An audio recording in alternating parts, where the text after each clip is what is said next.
This is Pastor Scott Conway at QX Church Quest Xian doing a set of blunt talk about sex. So we're doing some blunt talk here. Last time, just as a reminder, we talked about the book Come As You Are. The basic theme of Come As You Are to women is there's a whole bunch of stuff that's normal, and there's a lot less stuff to worry about than you might think. But part of the idea in here is that with all arousal, and this applies to both men and women, is there are accelerators and there are brakes. There are things that turn you on, there are things that turn you off. And one of the number one off turners is stress. If your emotion, of your amygdala, of your entire fight or flight system is stressed out, well, your body's just not going to respond. And very often your arousal and your desire won't respond, sometimes even if your body responds. We talked about the Vagina Bible, which has a lot to do with the medical sides, like what are all the parts? How do they work? What are the things that can go wrong? What are all the things that are just normal that sometimes we freak out about because we think that they're going wrong when that's kind of the way they're supposed to work. And I have a 13-page book report on that one if anyone wants to message or email me and ask for that. I also have a book report on Come As You Are. I'm not quite done with it, so I don't know how many pages that's going to be.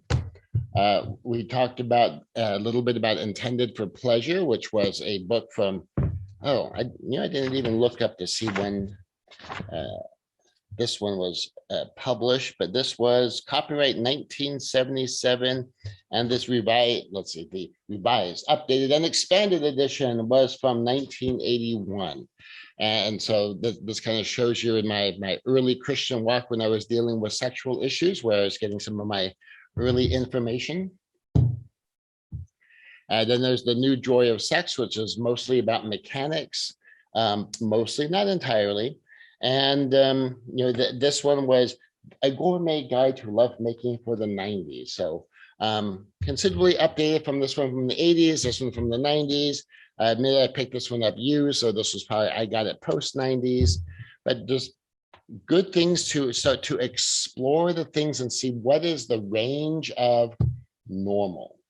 We also talked about my introduction to the BDSM world. Now, just as a reminder, part of that arose because of my teaching on submission, and there's a whole dynamic called the dom-sub relationship.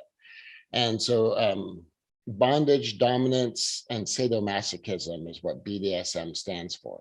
And it's all voluntary. It's all things people consent to. But here's one of the keys is people have conversations. They talk about what are the hard limits, what are the soft limits, what do they want to do, what do they not want to do? And the sub has the power of the on-off switch. That safe word just turns the experience off. When the sub utters the safe word, you are done. And so it's a community based upon radical communication and radical consent. And the loving dominant was about my speed of introduction in there. I understand there's a lot more very hardcore stuff in there that I haven't explored. But I figure I was getting to some things in here that not really sure I entirely follow. So this is probably more my speed personally. Now, something I didn't talk about last time is John Gottman's 8 Dates. Now, a lot of people I know have used this book to go through a lot of issues, but there's Lean on Me, Date 1, Trust and Commitment, Date 2, Addressing Conflict, Date 3, Sex and Intimacy. So let's get it on sex and intimacy now, because we're dealing with this subject matter here. I think personally, some of these are worth much more than one date, but the 8 dates is more like 8 date topics, 8 dates you need to have to at least open the conversation. I would kind of be surprised if in a single date, you could really unpack all the things about sex and sexuality, but you could at least chart a course, set a direction, open up, what are we going to talk about? What are we going to show? Now, some women who already know that I've been reading the Vagina Bible, the 400 pages, and really aren't interested in reading the whole 400 pages, but have said, like, can I have a copy of your report? So I can at least look at the report and see what's in there. And then if there's a subject in there I want to know more about, then I can get a copy of the book and I can read that section in more detail. But at least I can get an overview to say, okay, am I on the right track? Am I missing information? And it's because as a man, a woman cannot share with me what she doesn't actually know herself. And men and women are not monolithic. It's not like all men are like this. And so if you talk to any man, you now have the perspective of all men.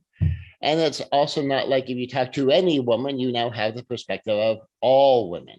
I can give you a man's perspective, but ultimately it's a man's perspective. It's not the perspective of all men all over the world and all cultures down through all of time.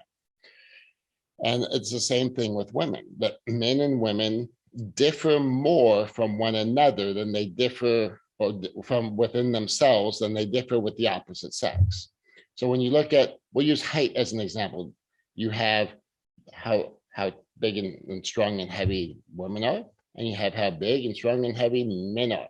Now, the men will tend to be bigger and tend to be stronger, but if you go from the biggest, strongest woman to the smallest, littlest woman, there's more variation there than there is between the middle of the bell curve. And all that means is that women differ from women more than women differ from men. And to really get the differences between men and women, you kind of have to go on the tails on both sides of the bell curve. And on some of the things, the tail of women is more still in pretty mainstream on the men. And in some, the tail on the women is completely different. And in some things, there's a lot more variation in one sex than there is in the other sex.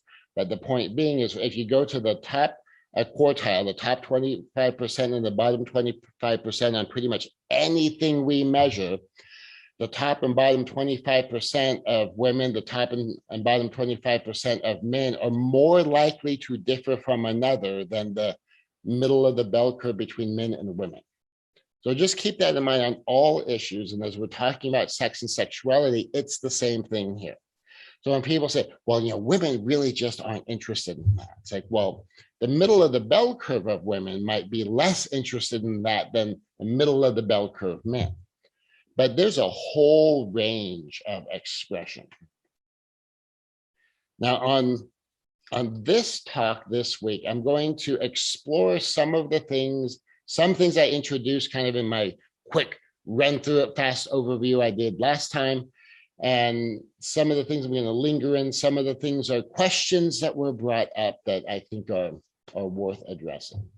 One of the things that comes up in conversation regularly, so this isn't even a new one, is for an admonition to husbands in particular, because it seems, based upon the content of both of these books, a lot of women have a lot of anxiety that is supported by culture and supported by marketing and advertising and supported by female standards that women tend to internalize, that they think we as men really, really care about. That there's this idea that a lot of women get, that when they look at themselves, they're like, oh, my stomach's not as flat as it used to be.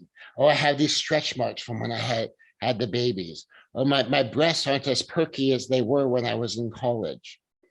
And some of them think that, therefore, now the husbands think that they're ugly, think that they're fat, think that they're disgusting, that we have no interest in them, that we really wish they were still 20. We really wish they had the body from before they had children. We really wish they had the body from before life happened and before the years came up. And that we obsess over their belly, but we don't care what we look like. And so there's this idea that is culturally inculcated and is reinforced very often by the other women in their lives. And so, sometimes that's not no help. But here gets to be a thing that can be powerfully helpful, is to savor what is beautiful about her, to truly savor her, not just so they're like, oh yeah, pretty eyes, nice smile. Oh yeah, honey, I love your tits. I've always loved your tits. Are you kidding me? Like you fed the kids with that. Don't be stupid. Okay, that's not the way to do that.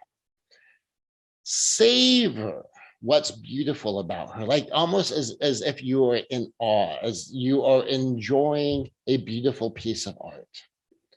Gary Smalley did a seminar where he had an old broken violin.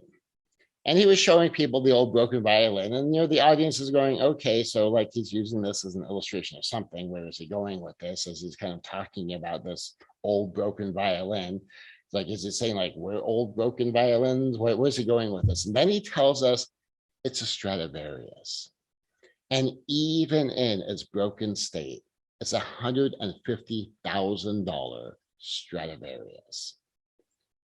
And as soon as he tells us what it really is, you can feel that sense in the audience that, oh my gosh, that's amazing. And we begin to realize what a rare treasure we are in the presence of. And then he hands it around to let the audience touch it. And you see how gentle the audience is. And they're like, oh my God, it's the Stradivarius. And there's this savoring of the moment of touching and enjoying the presence of this amazing, unique, incredibly valuable thing. But it's broken. It's no longer useful as a violin. And yet we recognize it has this awe factor, this amazement that it gives us because of what it is. Well, it's the same thing when we're dealing with our partners, wives with husbands and husbands with wives. To stop and savor what is beautiful, savor the treasure. One of the keys is to communicate what it is you're savoring, to let your partner see what it is you're talking about, to help them understand, to look at the stretch marks and enjoy the fact like, oh my gosh, these are amazing. These are the stretch marks you got bringing our children into the world. Your body created life, and it left these marks to remind us that this is a life-making body. Oh my God, that's so hot. And the signs of aging. Some people feel like, I'm just getting old and like I'm discussing. It's like, no, these are the signs of life lived. These are the eyes that have seen the world with me. These are the eyes that have been through things with me. And the beginning of the crow's feet, from all the smile and the laughter. And these are the lips that I have kissed down through the years. This is the body that has lived life in this world and that you bring to me as a gift. This is the body that carries the woman I adore. And I love seeing your body presented before me because this is the body that contains the woman I love. And I love to trace the curves of your body and to enjoy all that which is you and contains you. And when you can come to her nakedness with that attitude, what you can receive in return of the unfolding and the opening up of her beauty, of her genuine self, the opening of her heart, the opening of her soul is incredibly beautiful. So I was talking to one woman in particular. She doesn't have the body she had when she was in high school. And that's when she was an athlete. That's when she did all the things, when she was a varsity letterman and she got her performance up and she was doing all the things, but she had a teenager's body. And that always stood for her as like the standard. Well, then you get to be an adult and you go to college and it doesn't center so much around athletics. And then you're in your 20s and your 30s and you don't have the lifestyle, you don't have the natural physique, you don't have as much for free. But she says that her man kept doing something interesting with her. He kept enjoying her, doing this savoring, this tracing the curves of her body. And what she realized one day is she's looking at herself in the mirror and she's going, you know, my first impulse is to look at my body and go like, I'm getting fat. I'm getting flabby. Just look at my thighs. I've got thunder thighs. And then she suddenly stopped and she heard a voice, his voice, saying like, those are the thighs that I love to see bare. That is that butt. Oh my God, he loves to see that butt and touch that butt and pass that, or pat it as I walk by. My man loves this body. And she went out to him after a shower when he was waiting for her in the bedroom. And she stopped and said, honey, I want to tell you something. And I want you to hear me out. And it's because normally when she started in on the, well, I know I'm getting fat. I know that, and he would affirm his love for her and express how much he appreciates her and appreciates her beauty. Because and that you could tell that was a reasonably common enough discussion that they'd had it many times. But she went through all of that and says, but you know what? I really looked at myself in the mirror and I think I see what you see when you look at me. And I just wanted to tell you.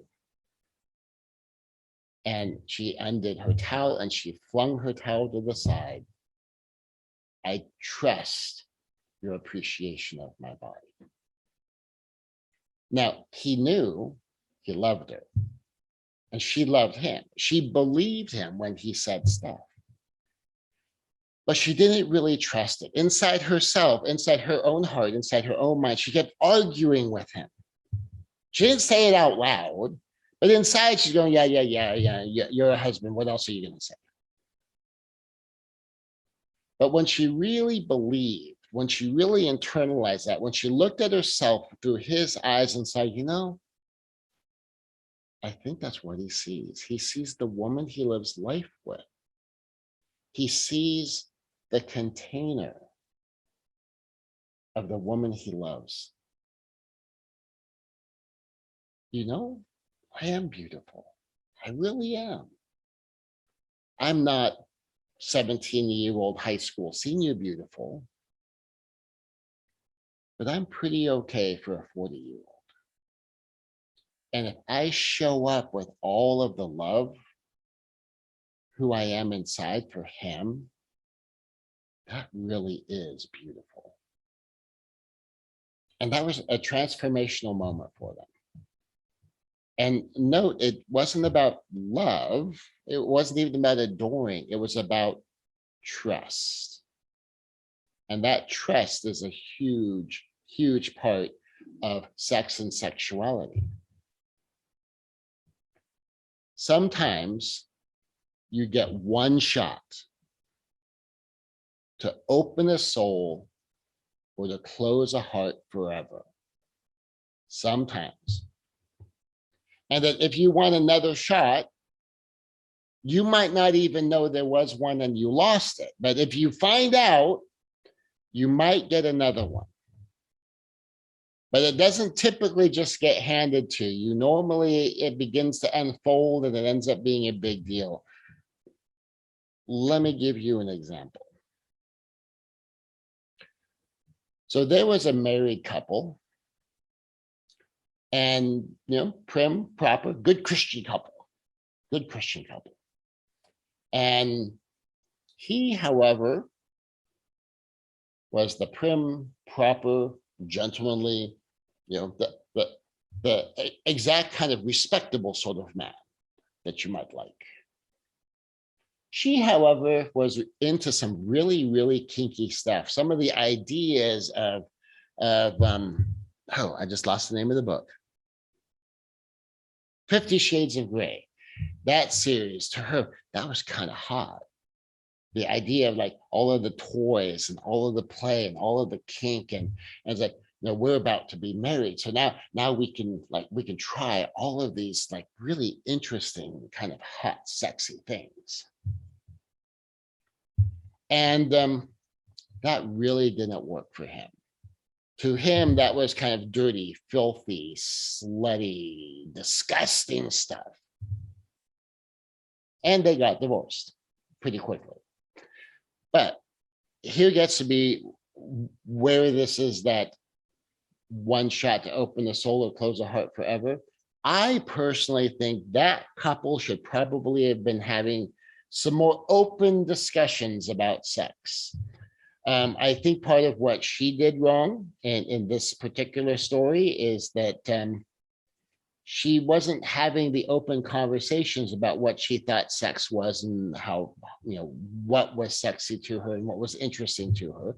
And he was just assuming that, well, of course, we're a proper upstanding Christian couple and we do proper upstanding things, and women aren't supposed to enjoy that sort of stuff. Sluts and whores enjoy that sort of stuff. And so they never really had the conversation. They never really talked about it. If they had, they may have discovered that we might be mismatched to getting married, and maybe we're not the couple to get married. And so had they kind of followed my dating, courting, somewhere in courting, they might have begun to figure out that this might be not just a mismatch, but a really bad mismatch. But now let's skip that couple and what would have benefited that couple. So when some of the story comes out, this other couple that was kind of friends of theirs hears about like what happened, because they'd only been married for months and they're already getting divorced. And how did that happen so fast? And well, when they heard the story, one of the spouses is like, oh my God, can you believe she had all of these disgusting toys? And it's just like, what kind of whore does that? That is absolutely sick. What the hell is wrong with her? This woman needs therapy. Oh my God. As it turns out, his wife was really intrigued by all of that and knew that she liked that sort of thing and wanted to explore in that sort of direction, and thought, that seems kind of hot. But she never knew how to bring it up because she was in the role of, they call her good wife and the good mother. And so she's playing the role because she knows, the whole Madonna whore things, like gotta be prim and proper and do what my husband likes and approves of. But that looks so exciting. I would really love to do that. I would really love to try that. I would love to experience that and see what that's like. That just seems so exciting. And then the first time it comes up in conversation. So now it's like, oh, there's an opening. There is my chance to talk about it finally. And before she has uttered a word about how, like, well, maybe if he was a little bit more adventurous, that her own husband is starting to go, that's sick, that's disgusting. What kind of slutty, whore, therapy needing, mentally ill person would even be interested in that? That's disgusting. And the wife felt like, oh, I better not say anything. I better just keep this to myself. He had one shot to open her soul, and he closed her heart to him forever on that topic. Years went by. She already knows he thinks it's disgusting. She's not going to broach the subject.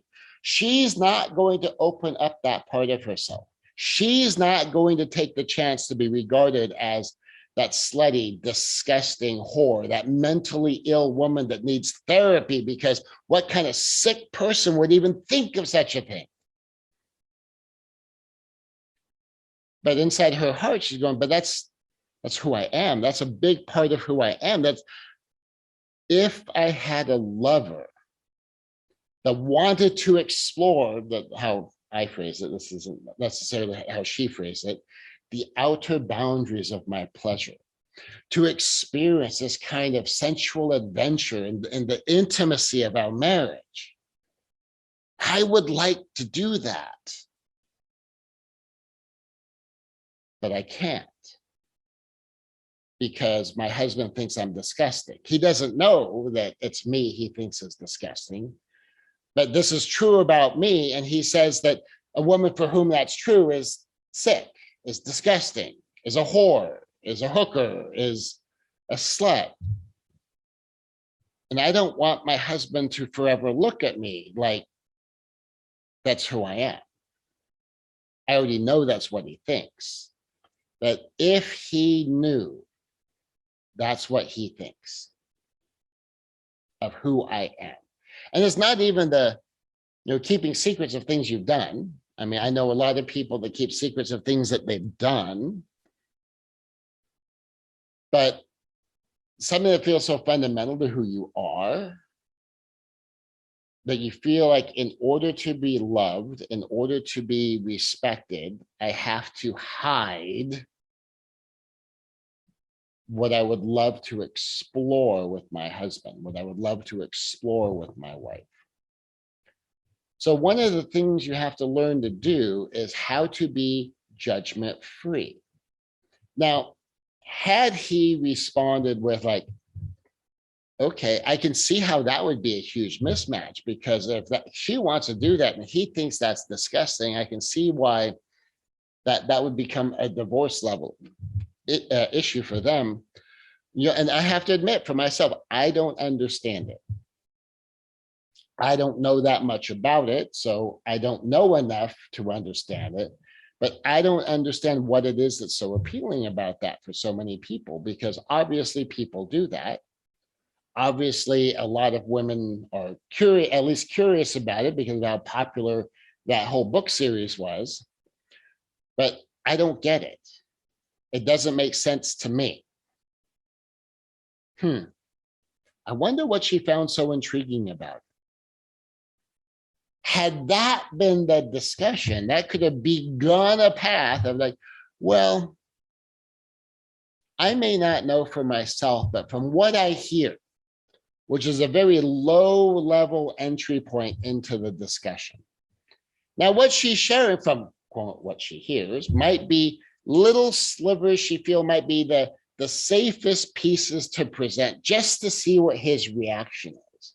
And if his reaction is, oh, well, that sounds kind of curious. I think I might want to learn more about it. Well, what else do you know about this? This sounds at least like something you've had a conversation about. And if somewhere in there she has like, but I don't know, well, just as a man, what do you think of that? Now, if he's saying, well, I think any woman who's into that is sick and disgusting and a slutty whore, and you might go, okay, well, then I know not to tell you anymore, and I know not to tell you that this is who I really am. But he was going, yeah, I guess I could see exploring something like that. It might not be my normal style and my own natural inclinations, but I've never tried it, so I guess I really don't know.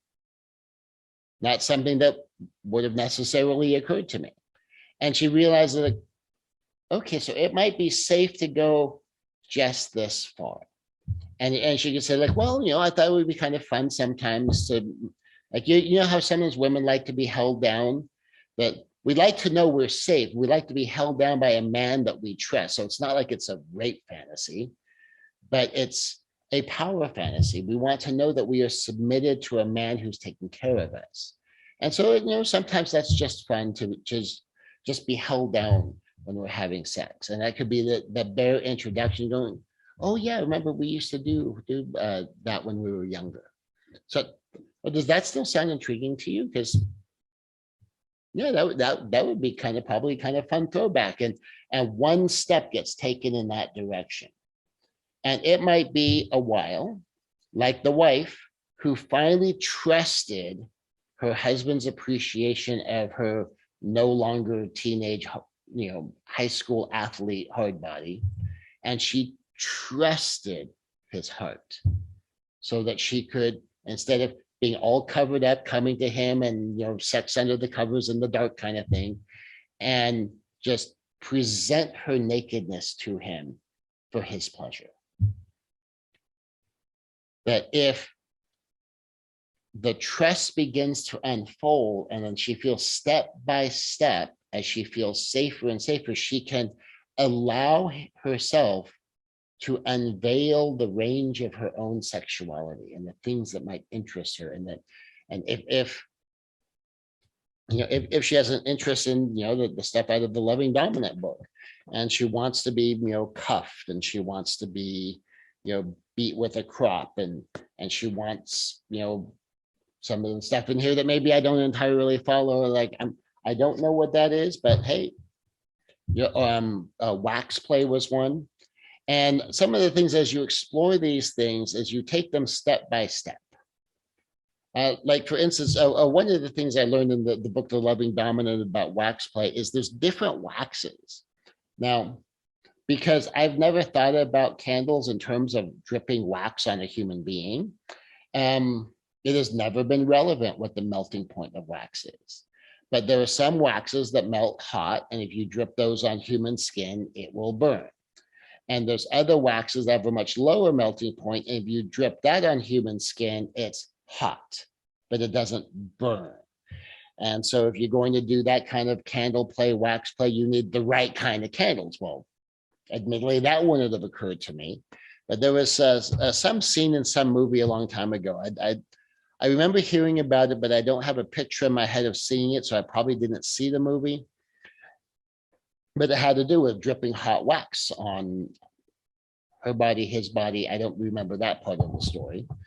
But I remember that being a part of conversation about how, that would burn or not burn, or what is that about? Well, now here I am 20, 30, however many years ago that was. Now I get it, that there's wax of different temperatures. And if someone saw that, well, that might be kind of hot.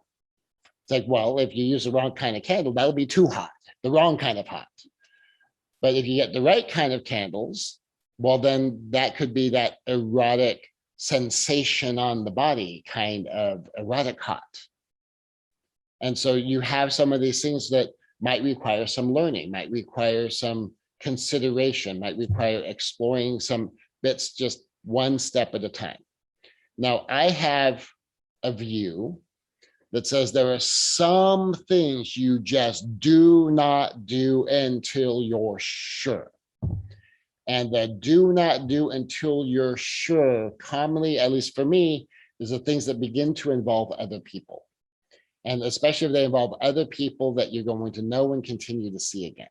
And so if you're thinking about like swinging and whether swinging would be erotic, and that's like the husband swapping, wife swapping, in some cases, the clubs where you're just basically going to have sex with, what was the scene in the show that they did one where all the men put their watches into a bowl and the women would pull out a watch, and whoever's watch they grabbed, that's the man they went off with.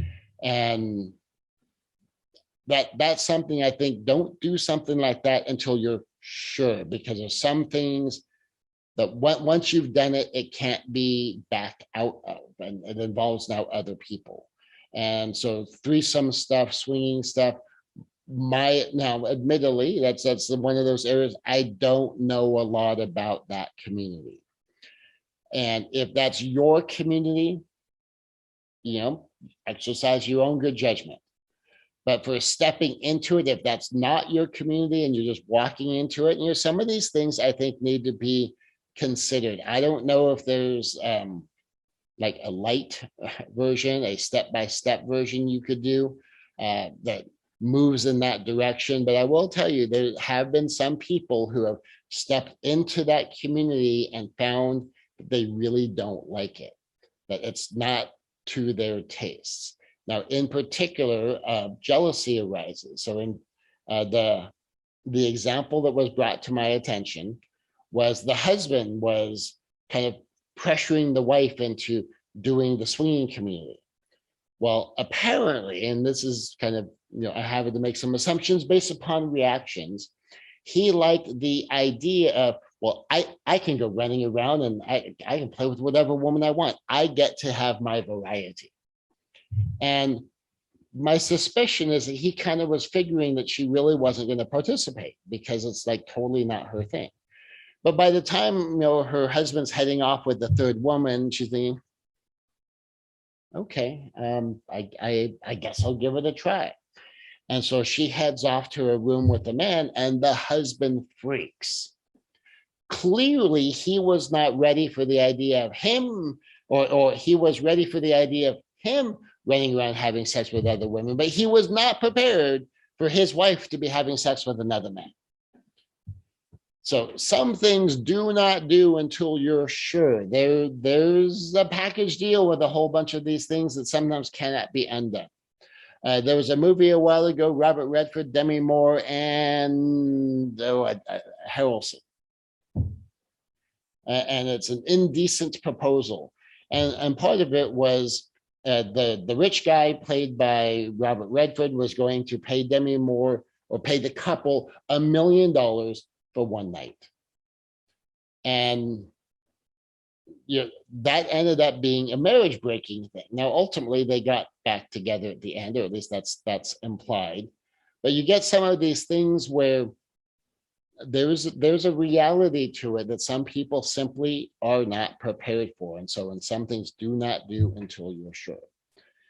With a lot of sexual things, the same rules of romantic fantasy apply, where the idea of a thing can sometimes be much more exciting than the real thing. Now, I have for ages used the scene from Here to Eternity, where the couple is rolling around on the beach and the waves are crashing up and over them, and the music is rising. And visually, experience-wise, for purposes of a movie, that is incredibly erotic. That is sexy. That is romantic. But when you think about the reality of it, that you're rolling around on sand. Sand is getting everywhere. You don't have background music and camera angles and all that stuff. Then you have salt water splashing up and over you. Now, that's in Hawaii, and so the salt water is pretty comfortable in Hawaii. But, I was in California. The waves that crash up in California because the water on the West Coast comes from up north. So our beach water is cold. So you can have not just salt water, but you can have cold salt water, 60-degree salt water splashing over you. And then when you get that close to the beach, the water is picking up the sand. So you got the silt in the salt water splashing up over you. The sand is getting everywhere. The grit is getting everywhere. You're kissing, and the salt water in your face and your eyes and your nose and in your mouth. And now you're tasting the salt and not just your partner's lips. And when you actually try to do something like that, it ends up being a little bit less romantic than it was in the movie scene. And that's one of those romantic fantasy ideas where the idea of the thing can be romantic. The reality of the thing has so many other things going on that aren't part of the visual romance, because when you see them on screen, you experience the visual of the romance. You don't experience the sand everywhere, the salt everywhere, the water splashing up over you, the sand getting all in between you, in the eyes and the ears and the nose and the taste and all of that. You don't experience that part. So you just experience the part that is romantic. But then the reality has a whole bunch of other pieces connected to it. Well, sexual fantasies are the same thing. There are sexual romantic fantasies where the idea of a thing and the reality of the thing can be very, very different from one another. And so if you begin to explore kind of a sexual fantasy in an area, take it step by step. First off, consider it, really think about it. So we haven't even explored in the step of the direction of the From Here to Eternity rolling around on the beach scene, but just considering it, when we look at just the practicalities, you go, yeah, there'd be a lot of things there. I'm not sure getting sand all around in us would necessarily be as romantic. Now, it still might be fun to go tumbling down onto the beach kissing, but we would understand that, well, we're not going to do the whole rolling around with the water because we don't want the salt water, we don't want the sand everywhere and stuff, but we can still have some playful beach fun with the understanding, because we've considered it, to do this thing. And that's part of the try one step. Like, what do we think we could do that we think would be safe to do, that would be fun to do, that's a step in that direction? And that's where you might find, like, well, if we tumble on a beach towel and we have a fun little makeout session, somewhere in a secluded part of the beach on the towel, that might be fun. And we're not going to have sex. We're not going to be naked. We're not going to undress. We're not going to roll around on the sand. We're going to stay on the towel.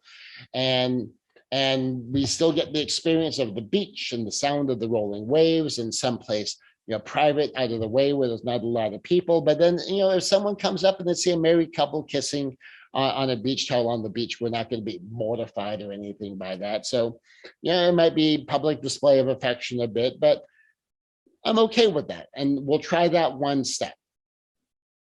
And then sometimes you try a step and you need to modify as you go. You're like, we need a bigger beach towel because I got my hair got in the sand and I had sand in my hair for 3 washings.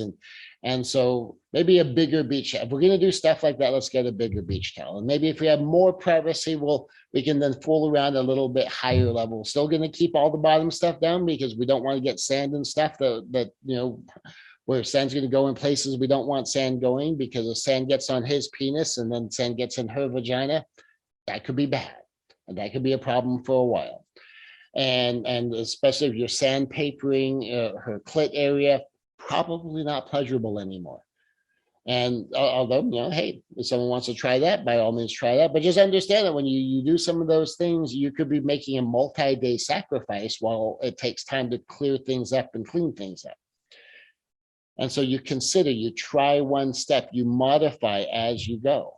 And you kind of explore to see, okay, well, what works for us? What's fun for us?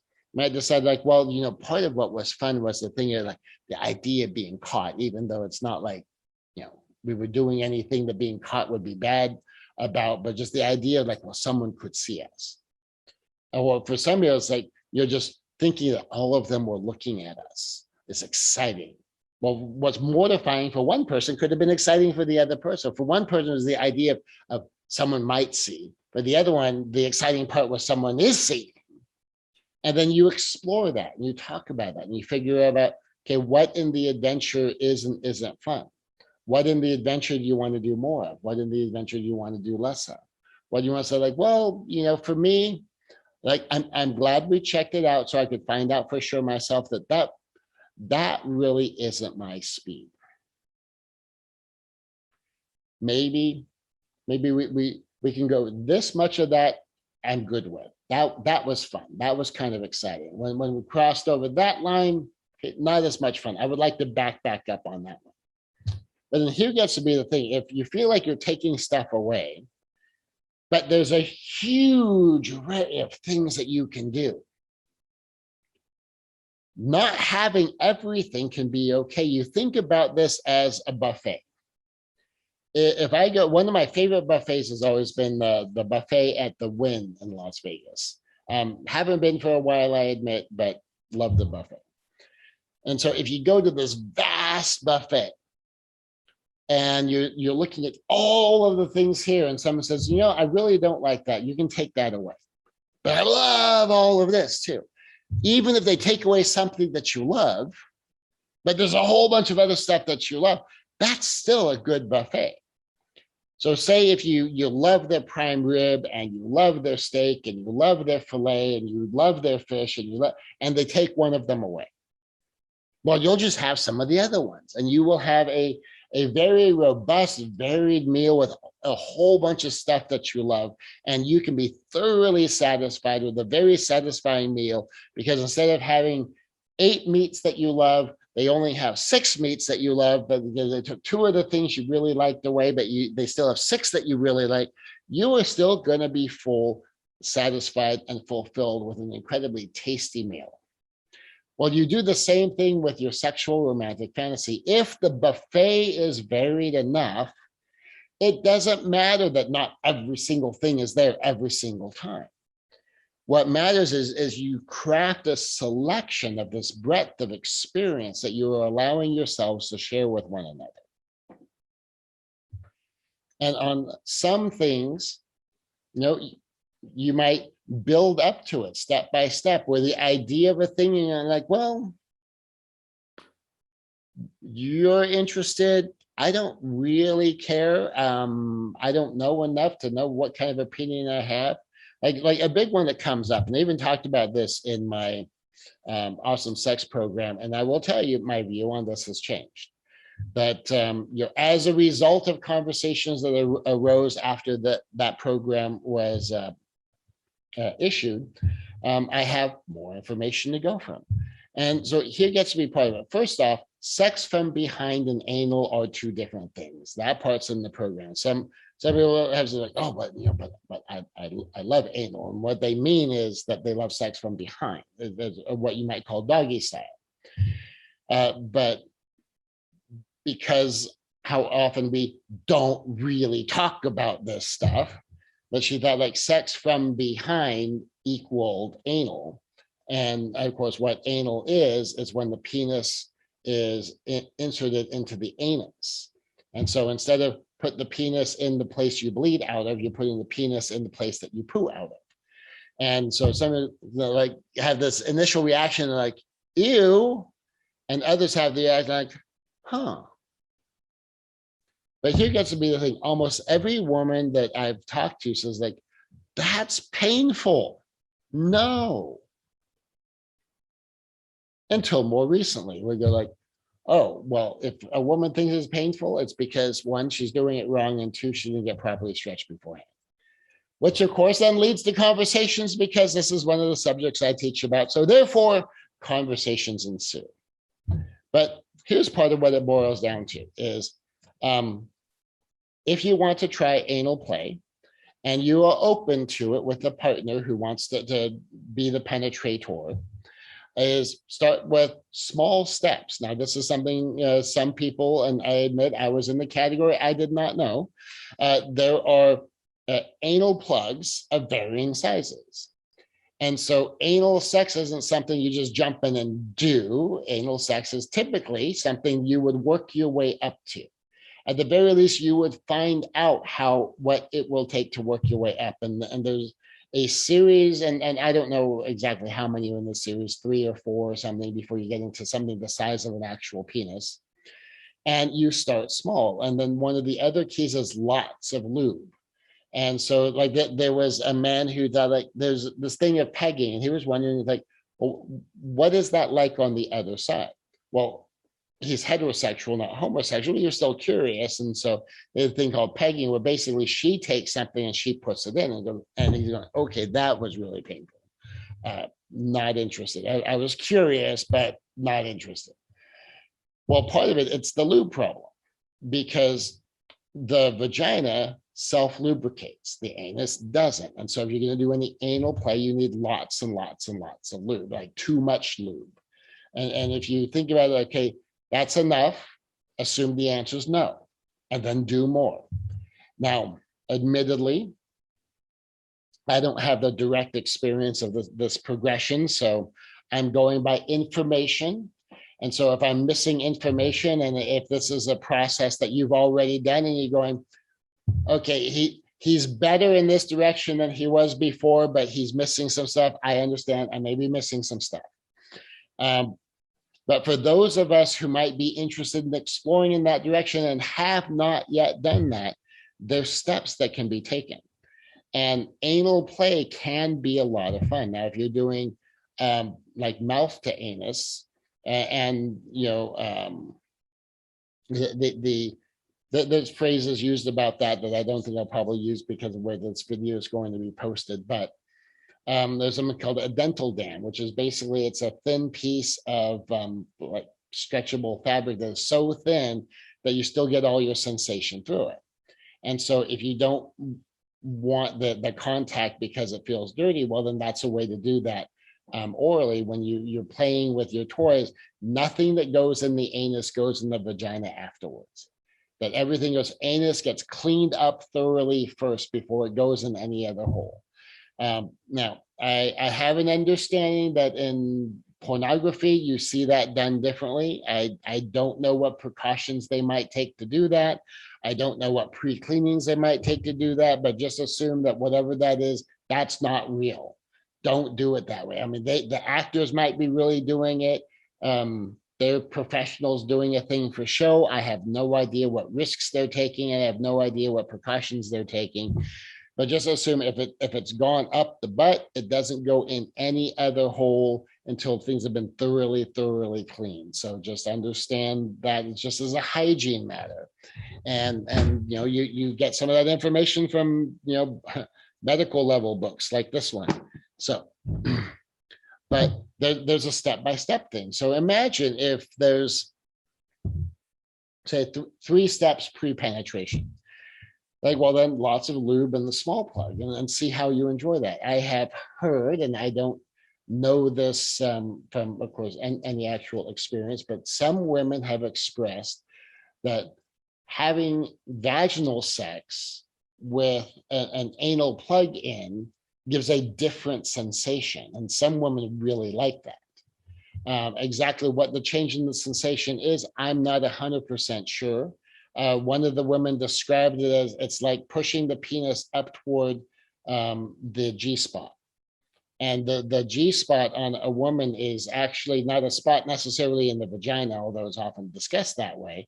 But based upon the information I'm getting from some of these books, the G spot is actually the area where the fairly large kind of double the horseshoe shaped clitoral organ touches in the back and makes contact with the vagina. And so if it's sufficiently engorged, it kind of activates this point of contact. Well, it's not a spot in the vagina because as her position shifts and the clitoris shifts on the outside of the vagina, the exact spot it's on in the vagina might also shift. But for some women have expressed that when they have a plug in their anus and they have the butt plug in, that then pushes the erect penis up against the part of the vagina that has contact with the clitoris, and that is enormously pleasurable for them. Is that universal? I don't know. I don't have enough of a sample size, and I haven't found anything in my reading that would tell me if that's a thing or if that just this one woman's personal experience.